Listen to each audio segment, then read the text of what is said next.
ప్రియమైన దేవుని బిడ్డలారా, ప్రభుని యేసుక్రీస్తు నామములో మీకు వందనాలు తెలియజేస్తున్నాం. ప్రభువు అని యేసుక్రీస్తు ఈ లోకంలో ఉన్నప్పుడు ఒక మాట చెప్పారు. నా తండ్రి పని నెరవేర్చుటయే నాకు ఆహారము, ఆయన చిత్తాన్ని నెరవేర్చుటే నాకు ఆహారమై ఉన్నది అని చెప్పారు. దేవునికి స్తోత్రం.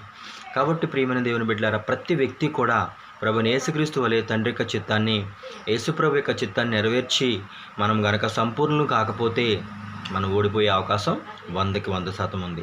కాబట్టి దేవుని చిత్తాన్ని నెరవేర్చేవారి యొక్క లక్షణాలు ఎలాగ ఉంటాయంటే, బాధలోను, హింసలోను, ఇరుకులోను, ఇబ్బందిలోను, అవమానములోను, నిరాశలోను సత్ప్రవర్తన కలిగి ఉంటారండి. దేవునికి స్తోత్రం.